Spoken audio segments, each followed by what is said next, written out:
Hey guys, what is up? It is me, Pagey, here once again with another video on just this DC world coming our way, but also a bit on the Flash. So we are approaching the end of 2024, which has of course been a very transitional year for DC, specifically in live action, though we won't see the result of that transition until the middle part of next year roughly, when Superman hits theaters in the month of July. But we know there are things starting filming early into 2025 that will be on the slate for 2026, the likes of Supergirl, Lanterns, and Clayface among them, though there could be another addition or two at the end of 2026 to join them possibly, but that's a wait and see to see if anything else is greenlit. But this will probably be the last bunch of DC news that does drop in 2024, as it's pretty rare to get any press releases or announcements between Christmas Day and then New Year's Day, unless it's massive, which I highly doubt will be the case with anything DC from this point until the start of 2025. So some decent stuff that got saved until last at the very least. And I have to say quickly, sorry if you can hear some goddamn bird. It's decided, hey, let's chirp away right now. So just a bit of a heads up if you can hear that. Hopefully you can't. But another thing, I think this video is going to go up on, I think this video actually might go up on Christmas Day, Australian time, but Christmas Eve, American time. But regardless, Merry Christmas to everyone, for those that celebrate. Just want to make sure I'd say that. So hopefully everyone stays safe and has a good meal or two. But of course, throughout the video, be sure to let me know in the comments section down below your various opinions and everything we go over in this video. Always curious to read what you guys are thinking, whether it's on one thing or everything we talk about. So let me know in the comments section down below what you're thinking in regards to all of that. And of course, if you're going to enjoy the video, drop a like. It takes 2 seconds. So the first thing to talk about is the most recent piece of news. And this only came out like an hour or so before I'm recording this video. And that's that Creature Commandos has been renewed for season 2. And James Gunn and Peter Safran did release this statement on its renewal. We're thrilled to team up with Max for another season of Creature Commandos mayhem. From our spectacular first season of Peacemaker to the astonishing run of the Penguin to the record-breaking launch of Creature Commandos, Max has consistently delivered above industry expectations and beyond our wildest imaginings. I am interested to say the Penguin, because the Penguin was an HBO show, but I guess you could watch it on HBO Max and maybe it performed very well on HBO Max, or just Max, I guess it's called now. In regards to this renewal, I mean, it's not really surprising. I mean, it would be weird if Gunn did cancel his own project that he wrote.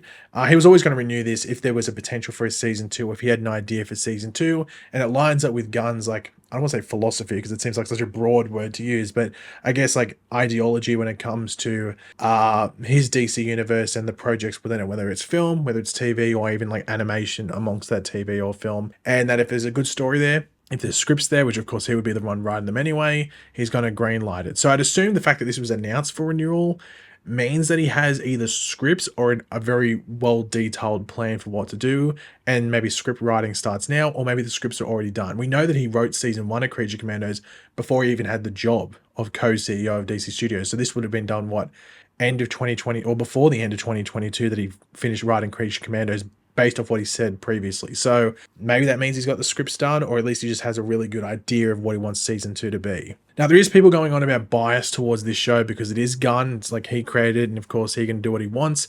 And look, that could be the case, but Creature Commandos brings 2 big things for the parties involved. Firstly, it fills a slot in the HBO Max or Max calendar for a DC project.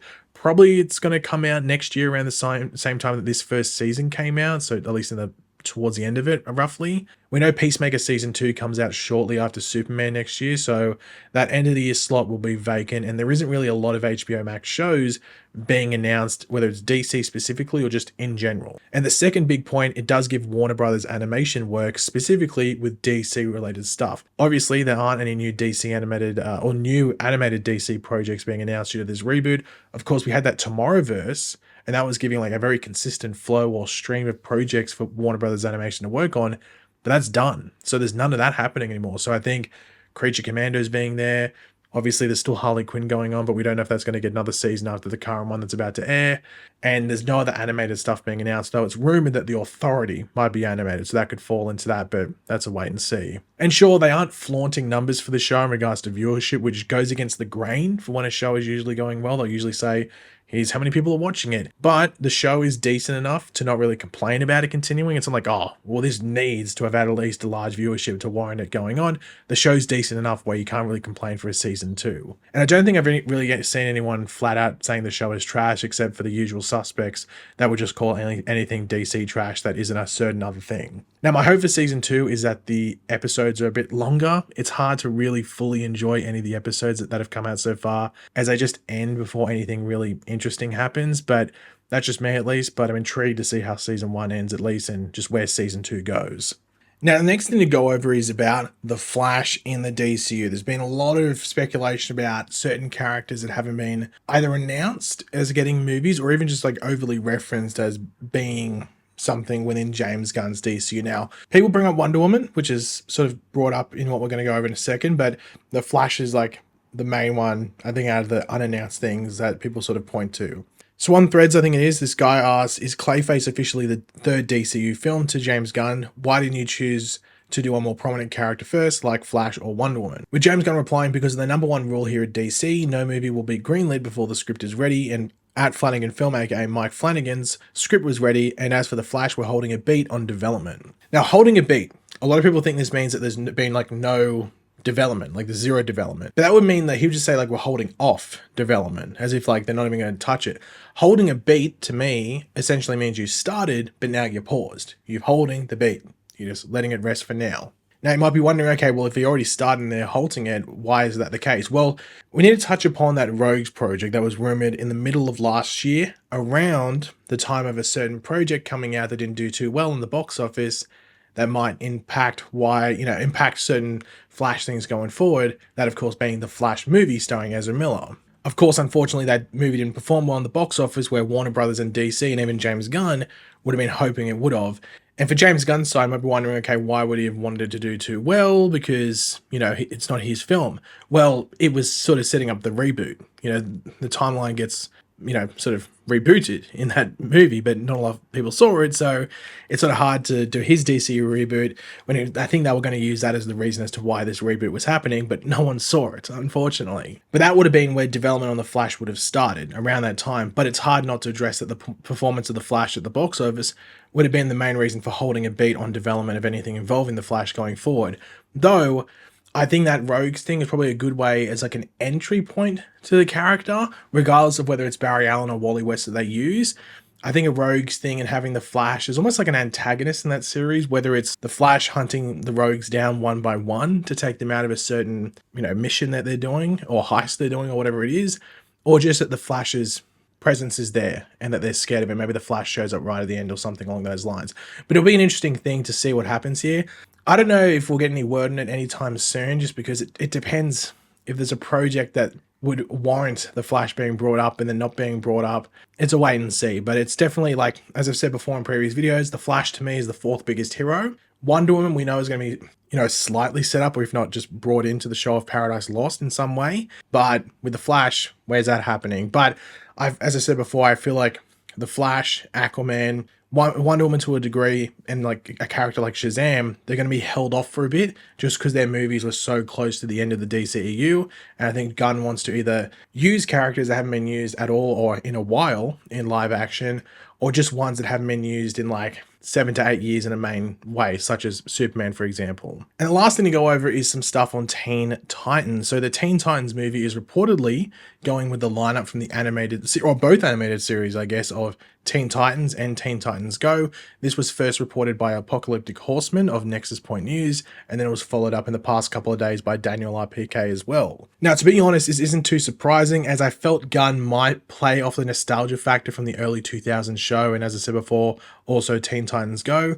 Also, outside of Robin, who most likely is going to be Damian Wayne, the rest are very standalone characters. Cyborg, Starfire, Raven, and Beast Boy, they aren't sidekicks or associates of a larger character or Justice League member like a Kid Flash, Speedy, Superboy, Wonder Girl, and the likes that they would be. They'd be associated to another character, and either you'd have to confirm that character's existence or reference them and maybe set up some events as to why they're associated with them and stuff like that. The only one you have to sort of do that with is Robin, even if you have to. You don't even have to necessarily, but I think they will.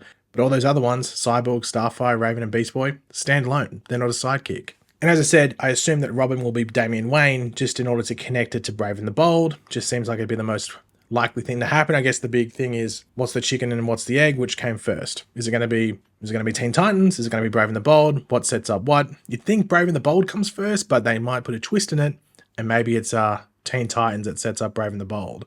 But this whole thing of using like the cast or the lineup from the animated shows, does that play into nostalgia being a key with James Gunn and what he's going to do? Obviously, Superman, at least in its advertisement material, is leaning heavily into the Christopher Reeve Superman films, despite the film itself not being much, at least not looking to be much like it outside of certain nods to it. The Justice League roster appearing, well, it appears at very least to be leaning into the early 2000s Justice League show rosters, not just with the lineup of names like Green Lantern and Hawkgirl, but just using the John Stewart Green Lantern like the animated show did in the past, where pretty much a lot of the other Justice League interpretations have used Hal Jordan. And now the Teen Titans lineup. Some will hate it, especially some that want the comics translated perfectly from page to screen, specifically with the lineups. I did see a lot of noses being turned up at that Teen Titans news yesterday from when I'm making this video. But I think Gunn's big thing is just trying to appeal to the everyday moviegoer with a touch of fanboy additions, and we will see if it works with Superman, which I'm somewhat confident that it will.